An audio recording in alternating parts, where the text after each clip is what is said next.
ओम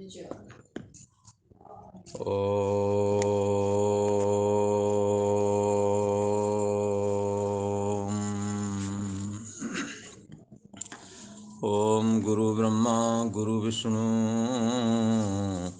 गुरुदेव महेश्वरः गुरु साक्षात् परम ब्रह्म तस्मै श्री गुरुवे नमः। ओम श्री कृष्ण भगवान की जय। ऐं सरस्वत्यै नमः। ओम शांति शांति शांति सुशांतिर्भवतु। गीता में प्रसंग इस समय जो चल रहा है वो निष्काम कर्म योग, उसी को समत्व बुद्धि योग भी कहते हैं, उसी को बुद्धि योग भी कहते हैं, उसी को योग करके भी इंगित कर रहे हैं यहाँ। तो ये जो योग है, बुद्धि योग कहो, निष्काम कर्म योग कहो, सब एक ही अर्थ वाले हैं। और एक कामना सकाम कर्म और एक निष्काम कर्म। तो सकाम कर्म के विषय में ये गीता ने पहले निरूपण कर दिया कि कृपणः फल हेतवा, फल चाहने वाले कामना युक्त पुरुष जब उनकी कामनाएं पूरी हो जाती हैं और जब उनका पूर्ण क्षय हो जाता है, कामना का नहीं, जो पूर्ण किया था वो जब क्षय हो जाता है, तो जिस कामना में आप लगे हुए हैं, जिन भोगों को आप भोग रहे हैं, वो भोग खत्म होने लगते हैं। और इस जीव का ये दुर्भाग्य है कि उन जिन जिन भोगों को ये भोगता है, उन भोगों के प्रति प्यास एक तड़फ बढ़ जाती है और भोग खत्म होने लगते हैं। सकाम कर्म करने वाला ये जो कोई मनुष्य है, ये जब कामना से युक्त होकर के बड़े वैभव को पूर्ण के वशीभूत होकर के इसने पूर्ण कर्म किए और उन पूर्ण कर्मों के बल से इसे उत्तम लोक अथवा यहाँ उत्तम सुख प्राप्त हुआ। क्या चीज प्राप्त हुई? धन पुत्र स्त्री आदि यही भोग पदार्थ हैं। कोई कहेगा भोग पदार्थ को तो खाने पीने वाली वस्तुएं हैं, और इनको क्यों भोग पदार्थ में रखते हो, कोई ऐसा कहे तो उसके लिए कहते हैं कि ये पुरुष ने यदि पढ़ाई लिखाई से लेकर के और भी जो कुछ है ये करता है, ये अपने सुख के लिए करता है, और सुख भोग पदार्थ के अनुकूल होने पर प्राप्त होता है। इसलिए ये पुरुष बचपन से पढ़ाई करता है तो अपने सुख के लिए, और फिर जवान हो जाता है तो विवाह भी करता है अपने लिए। तो भोग पदार्थ कौन हुआ? स्त्री भोग पदार्थ हो गया। और स्त्री यदि विवाह करे तो किसके लिए करेगी विवाह? वो अपने लिए करेगी या उसके लिए करेगी? यहाँ पर कोई ऐसा नहीं है जो दूसरों के लिए हो, सब अपने लिए करते हैं।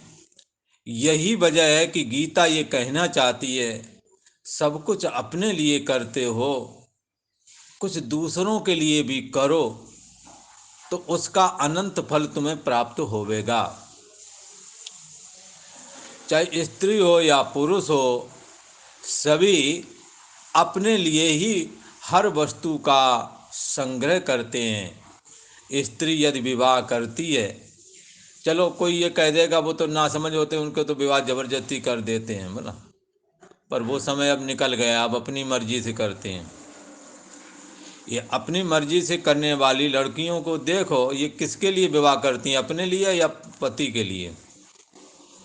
ठीक है ना, जहाँ उन्हें अनुकूल नहीं लगता। कई बार तो खबरें आती जो सुनने में हंसी आती है। लड़की को पता लगा कि लेटरिन बाथरूम घर पर नहीं है, विवाह मना कर दिया, नहीं करूँगा। छोटी सी चीज़ भी अनुकूल नहीं लगी तो विवाह खत्म। एक के लिए ऐसा कहते हैं, एक लड़के को लड़का देखने के लिए आया था, अच्छे पैसे वाला था, जॉब थी उसके पास, पर बालों में तेल लगा के आया। ये उसे बर्दाश्त नहीं हुआ, रिजेक्ट कर दिया। माँ बाप ने बहुत मनाया। यहाँ ये कहने का अभिप्राय नहीं, पर आप समझते हैं कि भोग पदार्थ जरा सा भी अनुकूल नहीं तो उसे रिजेक्ट कर दिया। भोग पदार्थ रिजेक्ट किस लिए हुआ है? ये पुरुष रिजेक्ट, उसका पुरुष उसका भोग है। ये भोग उसने क्यों रिजेक्ट किया? केवल इतने से ये तेल डाल दिया इसने, इसने में उसका सब कुछ खत्म। आप समझ सकते हैं अविवेक की भी सीमा है। ये बालों में तेल तो ऐसा भी हो सकता, कह दो हमें रुचि नहीं है मत डालो, या बगैर तेल डाल के रह पाओगे क्या? तो ठीक है हम करते हैं, बस तेल ही खाना पीना हो तो ठीक भी समझ में आती है बात है। खैर विषय दूसरा है। पर भोग पदार्थ पुरुष भी है स्त्री का, और स्त्री पुरुष का भोग पदार्थ स्त्री है। फिर उनसे होने वाली संतति भी पुरुष की अपनी संपत्ति मानी जाती है। इसलिए स्त्री का जो मातृभाव जो प्राप्त हुआ, तो स्त्री को तो अपने पुत्र या पुत्रियां अपनी जान से भी बढ़ के हैं। ये उनसे आशा लगाए हैं। अब तो हमें नहीं पता, पर पुरानी माताओं से सुनता रहा, ये लड़की पैदा हुई है, अब ये हमें इससे हमारा गुजारा नहीं, कोई लड़का हो गया होता। ये पुरानी बातें हैं। लड़कों के से बच्चे, माताएं ऐसी उम्मीद करती हैं कि इनका पिता, इनका पापा बहुत पहले खत्म हो गया था, पर इनसे हमारी उम्मीद है ये हमारे काम आएंगे, ऐसा करके वो ग्रहण करते हैं। तो चाहे पुरुष हो चाहे स्त्री हो, पुत्र भी उनका भोग पदार्थ है। यदि उससे उम्मीद ना हो तो हम उससे उसका पोषण कैसे करेंगे, कैसे उम्मीद करेंगे? उम्मीद है इसलिए लगे हुए हैं। कोई कहे कि नहीं नहीं, माताएं उम्मीद पे नहीं, वो तो लगती ही हैं, स्वभाव है उनका। तो बंधुओं इस बात को आप समझ लें, माताएं जानवरों में भी हैं, उतनी ही सुरक्षा और उतनी ही ममता से लगती हैं जितनी कि हम और आप की माताएं लगती हैं। पालन पोषण करा लेना ये ईश्वर की जो प्रकृति है, वो स्वाभाविक तौर से किसी भी स्त्री या पुरुष से करा लेंगे। इसलिए मोह की ये महिमा है, पालन पोषण तो कराया ही जाएगा आपका, क्योंकि ये काम ईश्वर के द्वारा कराया जा रहा है। ये पालन पोषण का काम मनुष्य और जानवरों में एक जैसा है। उम्मीद जो लगाना है ये भोग पदार्थ की, इस कसौटी पर निर्भर है ये हमारा कितना काम आएगा, कैसे काम आ सकता है। तो ये बात प्रसिद्ध है कि जैसे माँ के रहते बच्चों को किसी बात की सोच या चिंता नहीं है, इसी प्रकार माताओं को भी बच्चे सयाने हो जाएं, वो करने लगें, तो उन्हें भी बेफिक्री हो जाती है कि चलो हमारे बच्चे हैं, हमने तो अपना गुजारा कर लिया, और बच्चों के सारे अब आगे का समय भी हमारा भी पास हो जाएगा। तो भोग पदार्थ, धन पुत्र, ये धन भी भोग पदार्थ है, पुत्र भी भोग पदार्थ है, स्त्री भी भोग पदार्थ है। ये एक दूसरे के भोग पदार्थ हैं। ये भोग पदार्थ यदि इनका, ये सब हमने अपने लिए किया है। गीता मानो कहना चाहती है आपने अपने लिए किया है, आप दूसरों के लिए भी कुछ जीना सीखें, कुछ करें। आपने अपनों के लिए किया तो अपने को जितना चाहिए उतना ही मिला है। उससे ज़्यादा मिला भी नहीं है। आप यदि दूसरों के लिए करेंगे तो आपको अनंत फल प्राप्त होने वाला है। इसलिए कृपणा फल हेतवा। ये जो है फल के चाहने वाले, जब फल का पुण्य खत्म हो जाता है तो ये दुखी होते हैं। वही स्त्री वही पुरुष बने रहते हैं। शरीर का पुण्य खत्म हुआ, दांत उखड़ गए, अंतड़ियों में भोजन पचाने की क्षमता नहीं, पर भोग की इच्छा है।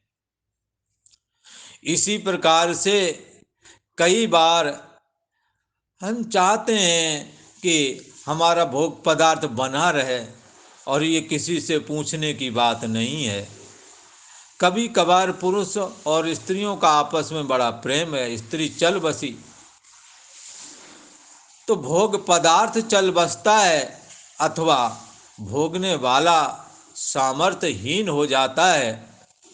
ऐसा प्राय करके देखने में आता है। ऐसी परिस्थिति में दोनों ही महान दुख को प्राप्त होते हैं। हाँ, पुरुष के शरीर का प्रारब्ध भोग पदार्थ नहीं है, पत्नी आदि बच्चे आदि साथ छोड़ गए अथवा मर गए तो कृपण फल हेतवाह, ये कृपण होते हैं, कामना वाले बहुत दुखी होते हैं। अथवा पुरुष चल बसा तो स्त्री महादुख को प्राप्त होती है।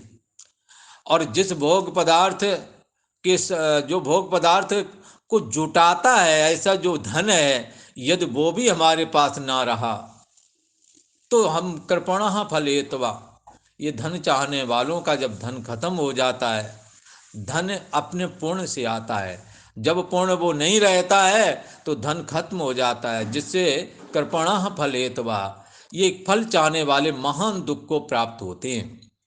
जबकि जो निष्काम कर्म योग है करने वाले हैं, जिन्होंने कामना नहीं रखी, वो जब समस्त कर्मों को ईश्वर अर्पण बुद्धि से अथवा आसक्ति और फल की इच्छा का त्याग करके, कामनाओं का त्याग करके, जब अपने कर्मों को करते हुए साथ में दूसरे के कर्मों को भी वो वैसे ही करने लगते हैं मानो अपने ही कर्मों को कर रहे हों, तो वो उनके द्वारा किए जाने वाला कर्म क्या फल देता है? हाँ, तेहि कर फल पुण्य विषय विराग। फिर वो जो कामना वाला भोग पदार्थ के नष्ट होने पर जो महान दुख को प्राप्त हो रहा था, वैसी स्थिति इसकी नहीं रहती। जो ये निष्काम कर्म करने वाला साधक या पुरुष है, उसको तो विषयों से वैराग पहले से ही था। इसलिए धन से वैराग था, अब धन नहीं कमा पा रहे हैं तो दुख नहीं लगता।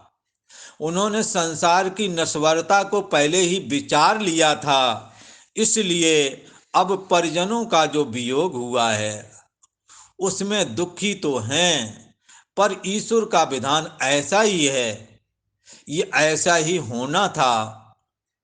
कोई किसी के साथ नहीं जाता है, ऐसी दृढ़ बुद्धि भी उन्होंने अंदर बना रखी है। इस दृढ़ बुद्धि के चलते वो कामना युक्त जीवन जीने वालों की अपेक्षा ये निष्काम कर्म योगी ये दुखी कम होते हैं। 100 में 10% दुखी हुए, और आगे जा कर के उन्होंने उस दुख को भी खत्म करके जो भविष्य के अपने कर्तव्य बनते थे मरने वाले के लिए, और अपने उन कर्मों को करने में लग जाते हैं।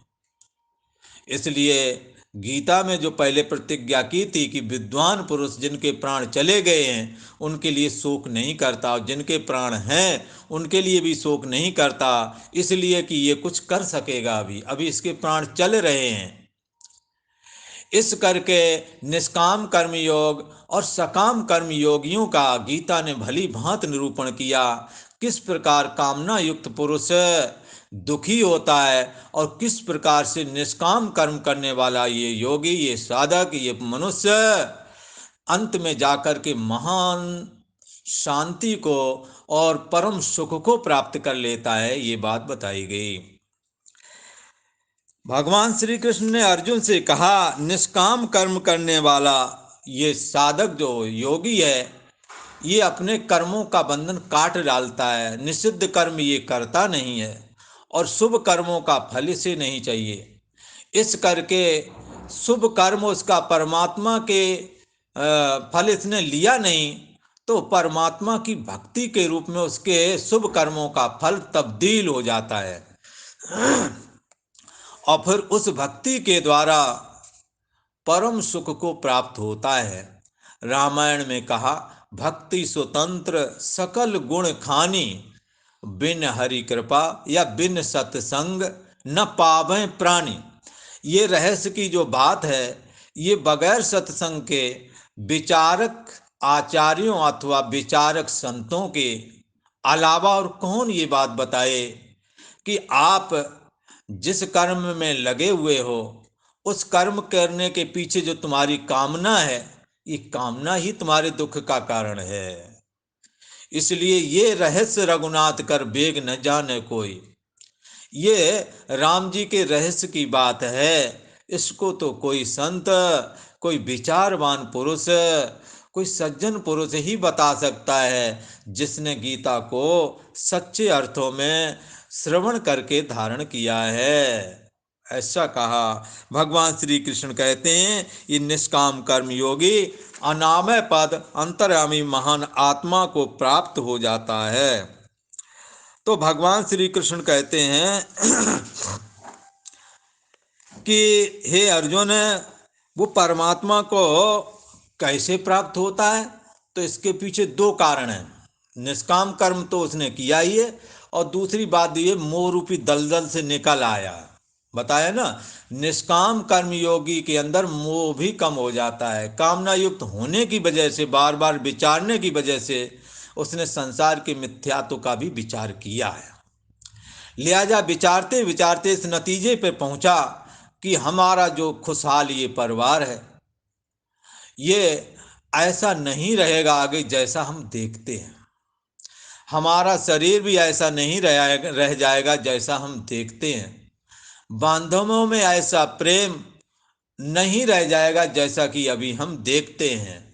इस बात को वो जानता हुआ और फिर भी अपने कर्मों को करता हुआ, समस्त कर्मों को करने की वजह से उसकी बुद्धि में वैराग्य प्राप्त हो जाता है, और वैराग्य से उस वो मोह रूपी दलदल को पार कर जाता है। इसी को ये 52वां श्लोक कहता है, यदाह ते मोह कलिलम। जो मोह रूपी दलदल से जब तुम्हारी बुद्धि तर जाएगी, निष्काम कर्म करने से करता आया, अब परवारी मोह की बात आ गई, आपस में क्या करें। बहुत विचारने के बाद उसने पाया कि ये परिवार के लोग भी कब तक हमारे साथ हैं। हो सकता है ईश्वर हमें पहले उठा ले तो वियोग हो गया, या इन्हें उठा ले तो वियोग हो गया। इसका मतलब वियोग तो निश्चय है, इसका कोई हल नहीं। उसने उसी दिन से मन बनाया और अकेला ही मैं हूं इनके बीच में, ऐसा सोचना चालू किया। कालांतर में जब उसके परिजन चल बसे, उस बात को वो पहले ही जानता था कि ये जाएंगे, और कालांतर वो ही चल बसा तो ये भी जानता था कि हो सकता मैं पहले जाऊं, इसलिए लोगों को ढाढ़स पहले ही बना दिया, हमारे मरने पर तुम रोना नहीं। जैसे कि एक पंडित जी ने अपनी गीता को सुना सुना के अपनी पंडितान को ज्ञान करा दिया कि तुमने रोना नहीं, और हमने भी नहीं रोना, क्योंकि अलग अलग होना ही है, अकेले ही जाएंगे सब। ये संसार के संबंध यहीं तक के लिए हैं, सारे नाते देह के हैं, देह के छूटते सारे नाते भी खत्म हो जाएंगे। इसलिए अपने कर्तव्य कर्मों को करते रहो, और उन अपने कर्तव्य कर्मों के द्वारा ईश्वर को प्रसन्न करो, दूसरों के काम आओ। भगवान विष्णु सबकी सेवा करते हैं, सबका पालन करते हैं, उनके काम में हाथ बटाओ। ऐसा करने से परमात्मा नारायण प्रसन्न होवेंगे और तुम्हारे को अपना अनामय पद देंगे, निर्विकार पद देंगे। इसलिए ये साधक का ये जो मन है, ये जो बुद्धि है, ये वैराग्य की वजह से मोह रूपी दलदल पार कर जाता है। और जो उसने विषय यहाँ सुने थे, जैसे धनपुत्र स्त्री आदि, तो स्त्री के साथ विवाह हो गया, यहाँ का अनुभव कर लिया। धन नहीं था, धन कमा लिया, यहाँ का अनुभव कर लिया। मकान नहीं था, बढ़िया मकान भगवान ने बना दिया, यहाँ का अनुभव कर लिया। पर सुनने में जो आते हैं स्वर्ग आदि के सुख, लोक लोकांतर के सुख, उन सुखों में भी उसकी रुचि नहीं, क्योंकि उसे इस बात का भी पता है भोग पदार्थ जैसे यहाँ भोगे जाते वैसे वहाँ भी भोगे जाते हैं। इसलिए एक बात ये अलग हो जाएगी, यहाँ तुम लकड़ी के तख्त पे लेट रहे हो, वहाँ सोने का मिल जाएगा। बोला एक ये बात अलग है, आपको रोटी खाने से दूध पीने से ताकत मिलती है केवल 8-10 घंटे की। बोला पर वहाँ सोमपान मिल जाएगा, उसमें ताकत बनी रहेगी। पर भोग भोगने की तरीका और भोग भोगने के नफा नुकसान दोनों यहाँ पर जैसे हैं वैसे वहाँ भी है। इसलिए वो यहाँ के भी इन भोगों को भोग करके उसने वहाँ के भोगों को भी नकार दिया कि नहीं भोगने हमें वो सुख। वहाँ जाएं, भोग भोगते भोगते भोगों के संस्कार बना करके जन्मेंगे, यहाँ भी कामी क्रोधी जन्मेंगे।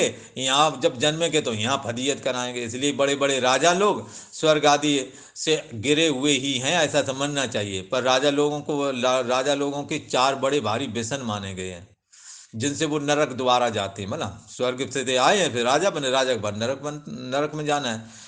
एक तो मृगया, वो शिकार खेलते हैं तो जीवों की हिंसा करते हैं। दूसरा जुआ, जुआ खेलते हैं वो लोग को, कि जुआ के चक्कर में ही तो धर्मराज युधिष्ठिर ने द्रौपदी को दांव पे लगाया। और तीसरा शराब पीना, मनवा कोई रोकने वाला है नहीं। और फिर चौथे नंबर का, इन चौथे के बाद आता है स्त्री लंपटता। बस इसी में लगे रह गए और पूरा समय बर्बाद कर दिया। ना इन्होंने उन महिलाओं को स्वतंत्र से जीने दिया जो जीना चाहती थीं, उनका जीवन तबाह किया, उसका भी पाप होने लगा।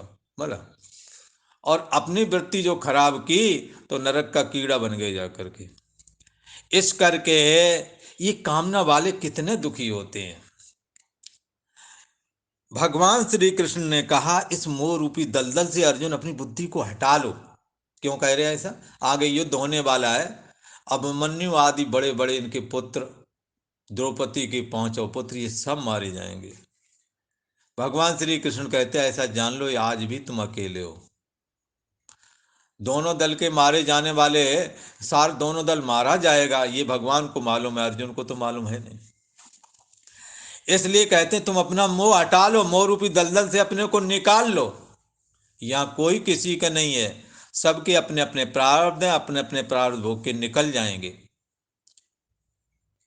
और ऐसा यदि तुम कर सके तो कैसे करोगे ये बात? जब वैराग धारण करोगे। यहाँ के अनुभव कर लिए, वहाँ के भी इसी तरह किया है तो नहीं चाहिए हमें। इसलिए गंधमादन पर्वत पर तपस्या करने वाला एक राजा था। जब उसके पास स्वर्ग से इंद्र का भेजा हुआ दूत आता है और कहता है तुम्हारे को स्वर्ग में इंद्र ने बुलाया है,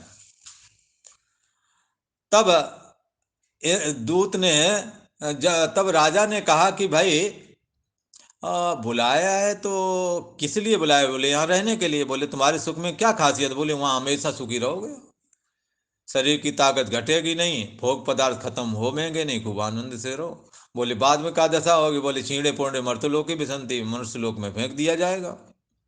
बोले हमें नहीं जाना वहाँ। ठीक है, वैराग प्राप्त हो गया यहाँ के भोगों से और वहाँ के भोगों से।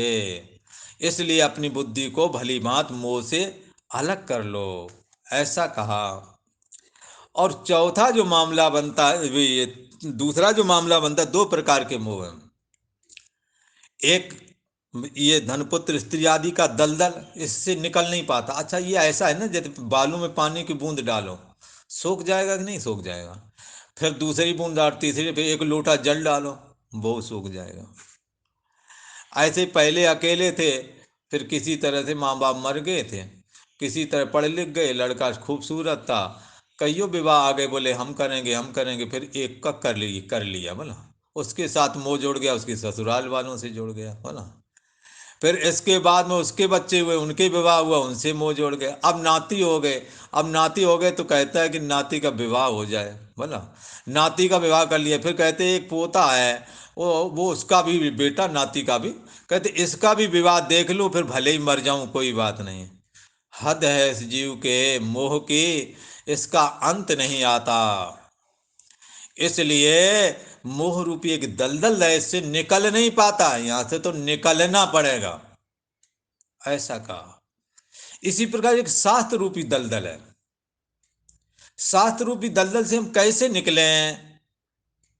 हम कहीं तो सुनते हैं जाकर के कि जीव ईश्वर अलग अलग हैं, कहीं सुनते हैं जीव ईश्वर एक है, कहीं पर कुछ सुनते हैं, कहीं पर कुछ सुनते हैं, कहीं पर सुनते हैं दुर्गा से सारा जगत उत्पन्न हुआ है, कहीं सुनते हैं सूर्य नारायण से सब कुछ हुआ है, कहीं सुनते हैं भगवान विष्णु से सब कुछ हुआ है, कहीं सुनते हैं गणेश जी से हुआ है, कहीं सुनते हैं शिव जी से सब हुआ है। इसको कहते हैं श्रुत विप्रतिपत्ति। अब इसमें सुनने वाला ये निश्चय नहीं कर पाता आखिर सृष्टि किससे उदित हुई है। ये तो सनातन की बात है। अब अदर धर्म और चल पड़े। जिस समय गीता लिखी गई उस समय एक सनातन धर्म ही था पूरी दुनिया में, उसकी ये विविधता ये है। पर और अदर संप्रदाय वाले लोग और भी हैं जो अब सृष्टि की उत्पत्ति किसी दूसरे तरीके से कहते हैं, उनका भी तुम सुनाए हो। तुम्हारे अंदर ये शास्त्रों की विप्रतिपत्ति, श्रुत विप्रतिपत्ति खत्म नहीं होती है। श्रुत विप्रतिपत्ति का मतलब है शास्त्र के प्रति शंका। अनेकों जगह सुनाए, आपकी बुद्धि ये निर्णय नहीं ले पा रही आखिर यथार्थवार्थ क्या है, ये निर्णय नहीं ले पा रही है। ये भी एक दलदल है। घर बार छोड़ करके आ गए, अब यहां निर्णय नहीं हो रहा कि आखिर सच्चाई क्या है। शब्द जालम महारण्यम, ये शब्दों का जाल जो ये शास्त्र हैं, ये बड़े भारी जंगल हैं। और तो और जंगल तो थे ही पहले थे, और किन्हीं किन्हीं ने वो किसी किन्हीं ने कटीली झाड़ियां भी बो रखी हैं। कटीली झाड़ियों की तरह अपने मन गढ़ंत जी किताबें बना रखी हैं, और भोली भाली जनता को बता देते देखो ये ग्रंथ है, ये देखो इसमें गुरुजी ने लिखा है। हाँ। ऐसा करके वो अलग से भ्रमित कर रहे हैं, नाना प्रकार के संप्रदाय बन गए हैं। ऐसे इन सबसे एक निश्चय वाला जो शास्त्र का प्रतिपादक भगवत गीता है, इसका एक ही निश्चय है कि तुम्हारा अपना अस्तित्व ही परमात्मा है। जब ऐसा ज्ञान होता है तो श्रुत वृत्तिपत्ति, शास्त्रों के प्रति जो शंका है उसका समाधान हो जाता है, शास्त्रों की शंका खत्म हो जाती है। और जैसे संपूर्ण नदियां अलग अलग चल के समुद्र में मिलती हैं, उसी प्रकार से समस्त शास्त्रों का अभिप्राय एक अनंत परमात्मा को समझाने में है, सनातन वालों का। अदर वाले तो पता नहीं कहां कहां के भूत प्रेत आदि की उपासनाओं का वर्णन करते हैं, मारण सम्मोहन का वर्णन करते हैं, यही उनका प्रमुख लक्ष्य है, अथवा स्वर्ग प्राप्ति करना ही उनका लक्ष्य है। और नाना प्रकार के उनकी जो कथाएं हैं, वो जो कहने में भी संकोच लगता है, ये उन्हों की चर्चा है, ये तुम्हारे सुनने योग नहीं है। तुम्हारे सुनने योग तो ये भगवत गीता है, श्री रामचरित मानस है, उपनिषद हैं, वेद हैं, ये तुम्हारे सुनने के काबिल हैं। ये तुम्हारी संस्कृति है, तुम्हारे से नकल लेकर के लोगों ने आदर संप्रदाय खड़े किए हैं। आप उन्हों के वाक्यों को सुनकर के कल्याण को प्राप्त नहीं हो सकोगे। इसलिए उन्हों का सुनना वृथा ही है। उन्हों की बात सुनकर के अपने चित्त को दूषित नहीं करना है, ऐसा समझ के चलना है। आपने अपनी भगवत गीता, अपनी भागवत, अपने उपनिषद, अपने वेद, अपने पुराण, इनको लेकर के चलना है। इन्हों में समाधान है। आप भोग पदार्थ प्रधान जो अदर संप्रदाय है, इन्हों में लोलुपता के लिए मत जाओ। भगवत गीता ने कहा, हाँ, एक जो जो जीव ईश्वर के भेद की सगुण उपासना है, सगुण उपासना के द्वारा भी अंतर्यामी महान आत्मा में ही स्थिति लाभ प्राप्त कराया जाता है। इसलिए चाहे कृष्ण उपासना हो चाहे राम उपासना हो, एक ओंकार ईश्वर की ही उपासना है जिसका कोई रूप आकार नहीं है। पर जब सतोगुण रजोगुण और तमोगुण को धारण करता है तो ब्रह्मा विष्णु रुद्र हो जाता है। जब शक्ति की उपाधि को धारण करता है तो दुर्गा हो जाता है। ईश्वर एक ही है, वही दुर्गा के रूप में है, वही ब्रह्मा विष्णु रुद्र के रूप में है, और वही गणेश सूर्य के रूप में है, शिव जी के रूप में है। ऐसा समझ करके एक देव ही है, वो तुम्हारी बुद्धि देश का साक्षी जो है, वो समस्त बुद्धि देश का साक्षी है, और वही एक देव है। हाँ, और कोई दूसरा देव नहीं है। ये बात गीता आपको बताती है। यही विष्णु बन जाता है सतोगुण को स्वीकार करके, यही दुर्गा बन जाता है शक्ति को स्वीकार करके, यही गायत्री बन जाता है पवित्रता को स्वीकार करके, स्थिरता को स्वीकार करके यही हिमालय बन जाता है, यही सूर्य और चंद्रमा बन के आकाश में उजाला देता है, यही बहती हुई नदियां बन जाता है, यही परिच्छिन्न व्यक्तित्वपना धारण करके जीव बन जाता है, स्त्री शरीर को धारण करके स्त्री और पुरुष शरीर को धारण करके पुरुष बन जाता है। एको देवा सर्वभूतेषु गूढ़ा, एक ही देव है संपूर्ण भूत प्राणियों में, ये तुम्हारी भगवत गीता कहती है। ऐसा यदि धारण करोगे तो शास्त्रों के प्रति जो शंकाएं हैं वो खत्म हो जाएंगी। इसलिए आप अदर संप्रदायों में सुनने मत जाना, और जाकर के दिमाग में गलत फिजूल वाली बातों को धारण करके अपने अंदर शास्त्रों के प्रति शंका को जगह नहीं देनी है। ऐसा करके मानो गीता हमें समझा रही है। इसलिए ये 53वां श्लोक इस बात को कहता है, यदि ऐसा तुमने कर लिया तो तुम्हारी बुद्धि परमात्मा में स्थित हो जाएगी और आप स्थित प्रज्ञ हो जाएंगे, और आप स्थित प्रज्ञ को दूसरी भाषा में कहते हैं जीवन मुक्त, जीते जी आप मुक्ति का अनुभव कर सकेंगे। इसलिए इस श्लोक को उच्चारण करते हैं, श्रुति विप्रतपन्ना ते यदा स्थास्यति निश्चला समाधावचला बुद्धिस्तदा योगमवाप्स्यसि। हे अर्जुन, भांत भांत के शास्त्रों के वचनों को सुनने से जो तुम्हारी बुद्धि विचलित हो गई है, जब तुम्हारी ये बुद्धि देह और जगत को जानने वाला, इंद्रियां इंद्रियों को जानने वाला, मन और मन को जानने वाली बुद्धि और बुद्धि को जानने वाला जो अहम है, इसका जो साक्षी है वो परम आत्मा है, परमात्मा है, उसमें जब तुम्हारी ये बुद्धि शास्त्रों के शंकाओं को दूर करके जब उसमें स्थिति लाभ प्राप्त करेगी, उसमें अचल स्थित हो जाएगी, तब क्या हो गया, तदा योग मवाप्स्यसि, उस समय तुम योग को प्राप्त हो जाओगे, अर्थात परमात्मा में स्थित हो जाओगे, परमात्मा को प्राप्त हो जाओगे, ऐसा कहा। इसलिए हे अर्जुन, शास्त्रों के प्रति शंका का त्याग करके जब तुम्हारी बुद्धि परमात्मा में अचल स्थिर अर्थात ठहर जाएगी, तब तुम योग को प्राप्त हो जाओगे, अर्थात तुम्हारी बुद्धि परमात्मा से नित्य संयोग वाली अर्थात परमात्मा में लय हो जाएगी, ऐसा कहा।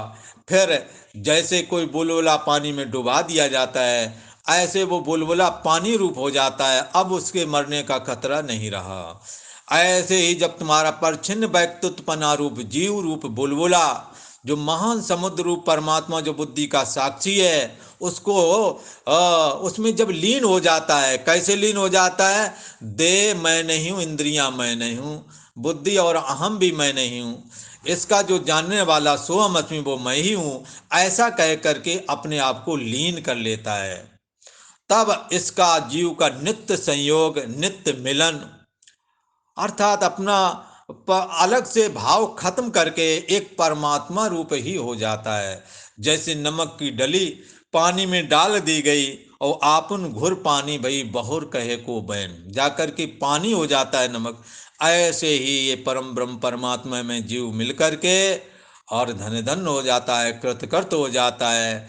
उस समय इसकी बुद्धि परमात्मा में अचल स्थित हो जाती है। इसी को स्थित प्रज्ञ कहते हैं और ऐसी स्थिति का नाम ही जीवन मुक्त है। जीवन मुक्ति का जो आनंद है ये गीता जीते जी लेने की बात कहती है। और आज इतना ही कह कर के रोक लेते हैं। ओम शांति शांति शांति।